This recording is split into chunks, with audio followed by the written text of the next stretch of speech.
filling the roster, okay? Let's get that really clear. Let's put it in all capital letters, boldface, and underline it, and then scrape it across the trees of Mount Washington so that everyone can see it. They're filling the roster. Good morning. Good Tuesday morning to you. I'm Dejan Kovacevic of DK Pittsburgh Sports, and this is Daily Shot of Pirates. It comes your way bright and early every weekday. If you're into football and or hockey, I also offer daily shots of Steelers and Penguins in the same place that you found this. Ben Cherington signed another pitcher. His name is Martin Perez. He's spent the bulk of his career with the Rangers, including just now when they won their first ever World Series championship. His statistics kind of follow the pattern of someone who's on a really, really winning team, meaning that he went 10-4 with a 4.45 ERA. He also split some time between the rotation and the bullpen. He made 20 starts, 15 relief appearances. He was an all-star in 2022. He was outstanding, 2.89 ERA, almost 200 innings. That's the pitcher you would hope. Hope. Notice the word hope? Okay, good, because it's going to become a theme here that the Pirates can rediscover and turn back into that. The contract is 1 year for $8 million. Exactly, by the way, the terms that the Pirates reached with Rich Hill a year ago, another older lefty. Perez isn't quite that old. He's 32. Hill is 76. But the pattern is in place. The pattern began really with the unusual acquisition of Marco Gonzalez from the Braves. The Braves got Gonzalez in midseason, hoping to help their stretch drive from the Mariners. They took a big chunk of his original $12.5 million salary off of their books, left it on Seattle's books. The Braves then moved Gonzalez to the Pirates this offseason. The Pirates are left with something in the range of $2.5 to $3 million.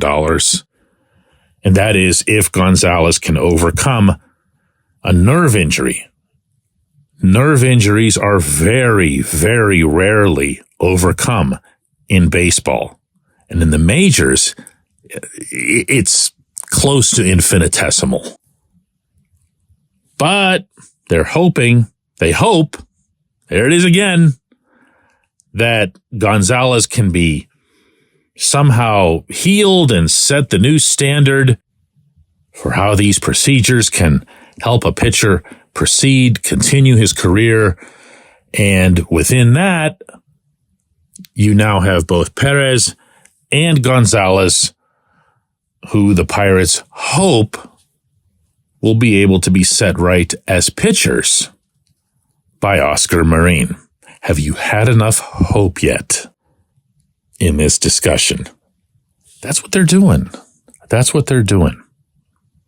If anybody thinks that the next move that the Pirates make, if you add up your actual starting pitchers, not openers, not gimmicky guys, actual starting pitchers, you now have Mitch Keller, these two guys, and however many innings you could reasonably expect to get out of Paul Skeens, who will be pitching, as Derek Shelton very fairly pointed out at the winter meetings, on 5 days rest for the first time in his life, on 6 days rest, even if you do that with him for the first time in his life.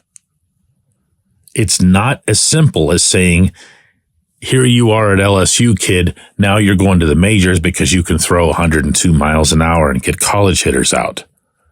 He has a world of talent. He has a world of potential. But, this is the franchise, the official franchise of Tommy John. And the last thing you want to be doing, you would think, after completely blowing it with both Johan Oviedo and even the catcher, Andy Rodriguez, mismanaging both of them into Tommy John. Now you have Skeens coming. So how many starting pitchers am I up to now? I'm up to 3.6. If we count Skeens as that in terms of innings, is that fair? 3.6? Let's say 3.5 just to be safe. Wait, no, let's do 3.2 because of Gonzalez's nerve issue. All right. We're down to 3.2 starters now. What would make anyone think that after getting these two pitchers that Cherington has this master plan to get one or two really good arms? What would make anyone think that after Cherington picked up Rowdy Tellez and a couple other outfielders that nobody knows anything about, neither of whom would be, by even the most fervent optimist within the organization, classified as an everyday player, what would make anyone think that, yeah, the big move is still coming? No. First base is going to be Tellez, platooning with, I don't know, Connor Joe, Jared Triolo. The outfield is going to be one of those two guys they just picked up and Josh Palacios or something to that effect. That's it. I don't know what else anyone would be waiting on when you see the pattern that's in place. And as I elaborated on with yesterday's episode, you don't see even the tangential pursuit of the guys that are in the upper echelon of the Royals/Reds, for lack of a better way to describe it. It's an unserious business until proven otherwise, and it's been a long while since it's been proven otherwise. When we come back, J1Q. This portion of Daily Shot of Pirates is brought to you by our friends at North Shore Tavern, that's directly across Federal Street from PNC Park. It's home of Steak on a Stone, an eating experience, underscoring the word experience. The steak is brought to you partially cooked on an 800-degree stone, and you do the rest. It's a ton of fun, it's a great meal, and it's a baseball atmosphere like no other in Pittsburgh. North Shore Tavern, right across Federal Street from PNC Park. Your front door, your car, your bike, your computer, your gun.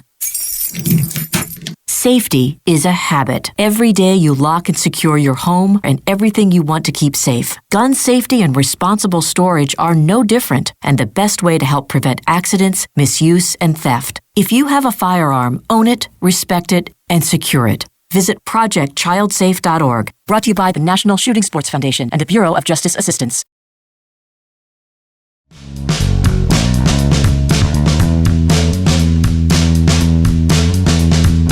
Today's J1Q comes from Tim, who says, why the anger from everyone? Is there a particular starting pitcher that was signed somewhere else that you or anyone specifically wanted? Did you want Michael Wacha for $16 million or Jack Flaherty for $14 million? Or is it that you just want the Pirates to spend millions of dollars and you don't care who it's on? I'm being serious.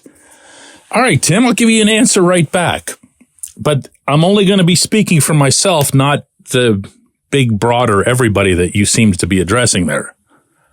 In my own view, I have no problem whatsoever being patient between now and the middle of February for the Pirates to address all of their various needs. They still can.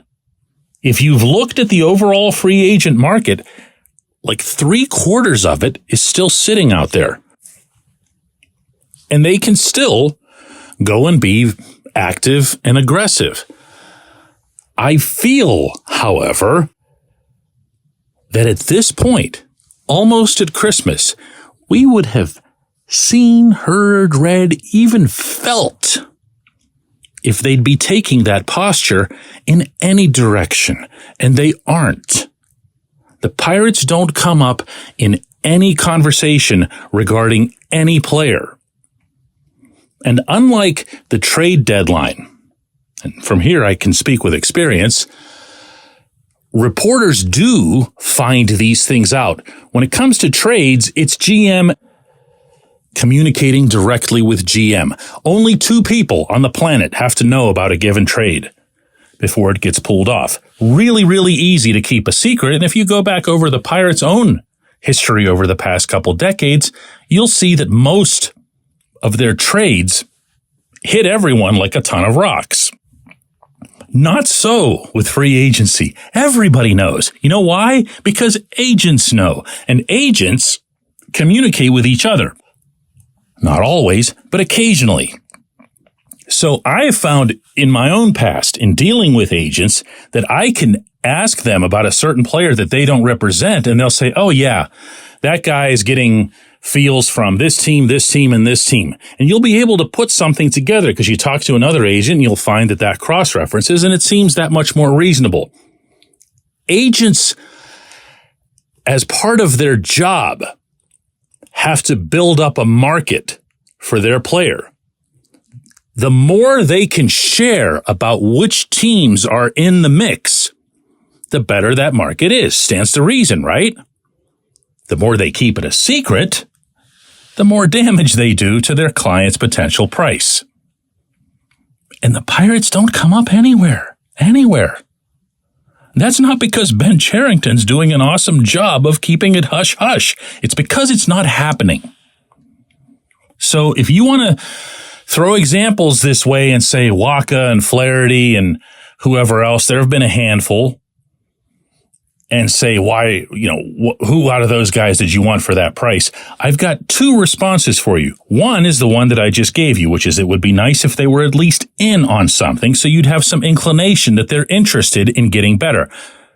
2, dude, the prices for those pitchers that you cited, that's market rate. You might not like it because that's not what players or athletes were making 10, 20, 30 years ago. But that's just the price of gas. I mean, there's just nothing you can do about it. That's what they cost.